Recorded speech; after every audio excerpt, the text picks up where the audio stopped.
예, 한동훈 장관의 법무부가요. 문재인 정부 검찰 조직 개편을 뒤엎고 이른바 추미애 지우기에 본격적으로 속도를 내는 것 같습니다. 화면부터 만나보겠습니다.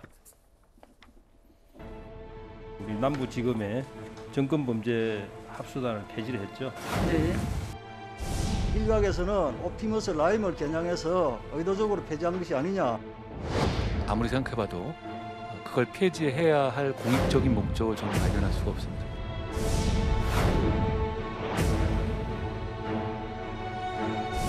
검사의 내외 파견을 최소화하기 위한 위원회 설치를 규정한 검사 파견 심사위원회 지침을 제정 시행합니다.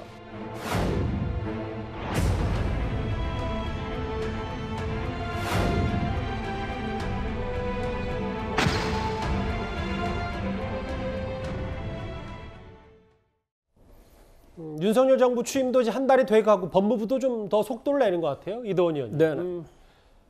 추미애 전 장관 시절 신설이 됐던 법무부 장관의 승인 규정도 폐지가 됐고 직접 수사 기능도 부활시켰다. 축소됐던 것도 확대한다. 한동훈 장관의 속내는 어떻게 좀 저희가 받아들일까요? 뭐 이른바 검수완박법이 통과가 됐습니다만 검찰이 지금 할 수 있는 한 최대한의 수사 능력을 발휘할 수 있도록 법무부에서 뒷받침하겠다 뭐 이런 생각인 것 같습니다.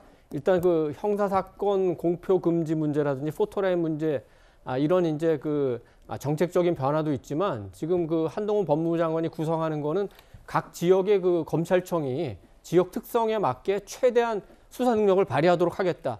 남부지검에는 이제 증권금융 그 범죄 그 합수단이 다시 설치되지만 동부에도 이제 사이버 범죄라든지 대전은 이제 그 대덕 있는 특성상 어떤 특허 문제라든지 인천 같은 경우에는 뭐 국제 범죄 그다음에 밀수 문제라든지 부산지검 같은 경우는 해양 문제라든지 이렇게 특성화를 해서 최대한 검찰 수사 역량을 발휘하도록 하겠다.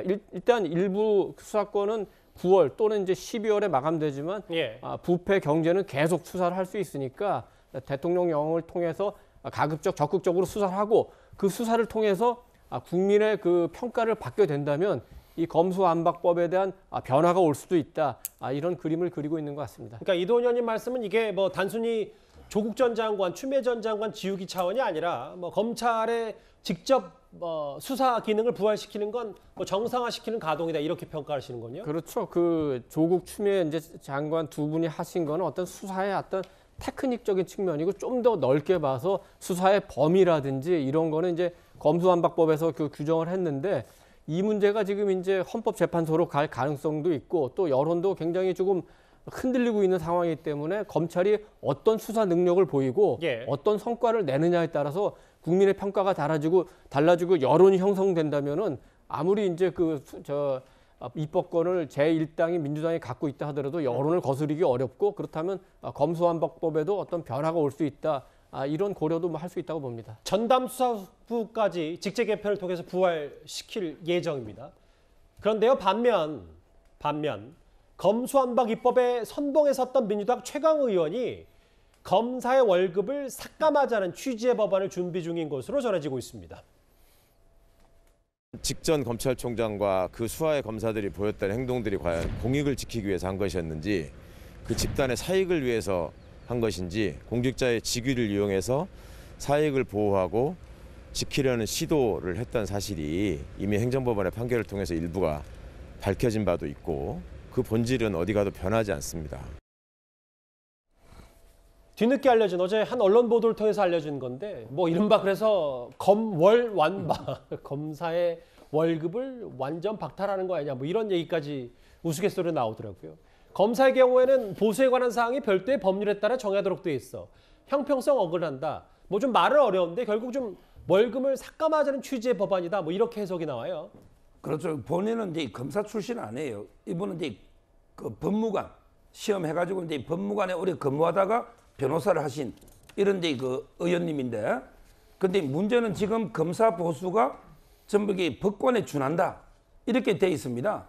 근데 이건 오랫동안 관행인데 저는 이제 불가피한 면이 있다고 봅니다.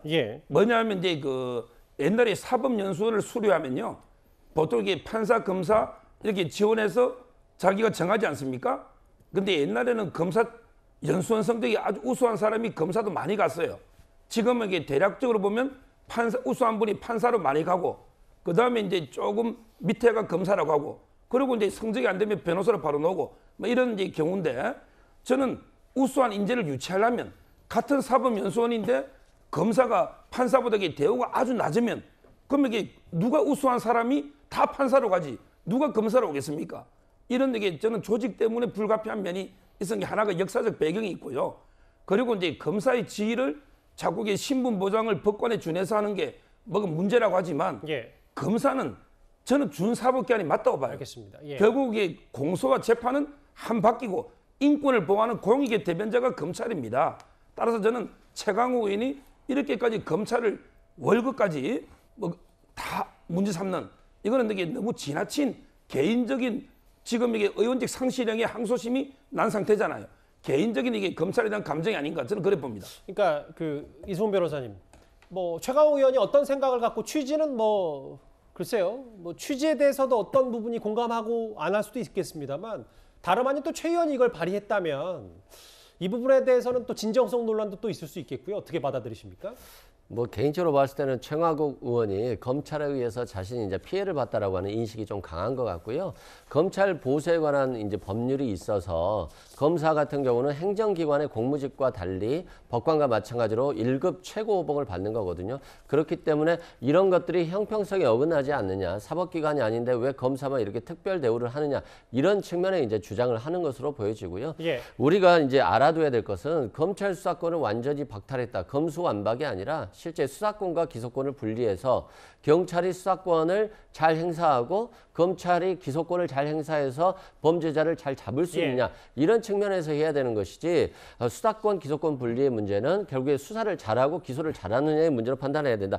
마찬가지로 검을 완박이라고 하는데 이게 검찰의 어떤 월급을 박탈하는 것이 아니라 조정하자는 의미라고 보여지고요. 예. 다만 지금 뭐 유능한 인재를 채용한다는 의미에서 굳이 이제 검찰의 월급 직제를 행정부와 같이 해야 될지에 대해서는 좀 의문은 있는 것 같습니다. 그리고 또 하나, 교육부가 조국 전 장관 등의 학내 징계 의결을 유보했다는 이유로 서울대 오세정 총장에게 징계 처분을 통보한 것으로 전해졌습니다. 서울대는 이 조국 교수에게 직위 해제를 당했는데도 불구하고 거의 한 4,400여만 원을 학교 측에서 조국 교수에게 지급을 했습니다. 수천만 원의 급여와 여러 가지 수당을 받는다는 게 우리 국민들이 보기에 어떨 것 같습니까? 국민의 정서와 조금 어긋날 수 있다고 생각하는데요. 지금 저희들이 그렇게 처리한 거는 규정상 처리가 된 거거든요. 예, 사실 조국 전 장관이 강의 한 번 없이 월급 받는 것에 대해서 되게 많은 논란이 있었는데, 근데 교육부가 총장에게 사상 첫 징계를 내렸습니다. 예, 뭐 제가 볼 때 이제 기소가 된 상황이고 또 강의도 하지 않는데 왜 월급을 받느냐, 이런 어떤 여론의 어떤 상당한, 예를 들면 문제가 있었던 건 사실이라는 생각이 드는데, 예. 이 문제와 관련해서 예를 들면 총장이 징계 의결 요구를 보류했다라는 이유로 징계를 받는다? 저는 이건 좀 이해가 안 되는 측면이 있어요. 왜냐하면 이건 정치적인 판단의 문제가 아니라 법률적인 문제인 겁니다. 헌법의 무죄추정의 원칙이라는 게 분명히 있어요. 예. 아직까지 어떤 판결이 안 난 상황이기 때문에 그것을 보류했다고 해서 예를 들면 내부에서 징계를 하니 마니 문제를 서울대학 내부에서 결정한 문제인데, 교육부가 여기까지 개입해 들어와서 징계를 한다라고 얘기하는 것이 대학 자율성을 침해하는 문제가 있을 뿐만 아니라 좀 중요한 선례가 될 수 있다는 생각이 분명히 들거든요. 예. 저는 그래서 이 문제 같은 경우는 서울대학 스스로가, 그러니까 적어도 대학 스스로가 이 문제에 대해서 자율적으로 판단하게 맡겨야 된다는 생각이 드는 것이고, 그다음에 거기에 맞게 기준을 잡는 문제가 중요한 거지, 저 교육부가 이럴 때마다 계속적으로 개입한다면 개입할 때마다 교육부가 정치적 판단을 한다라는 논란이 될 수도 있기 때문에 예. 저는 그런 방식은 올바르지 않다고 생각을 합니다. 이거는 정말 이게 나쁜 선례입니다. 조국 교수 빼고요, 제가 다 찾아봤지만 이게 어느 교수가 대법원 판결 날 때까지 예. 월급을 이렇게 다 주면서 징계를 안 하는, 보통 이게 공소 제기되면 다 징계를 하고요. 이러면 이게 정년까지 월급 다 받고, 그러면 이게 대법원 판결 나면 무슨 이게 효과가 있습니까?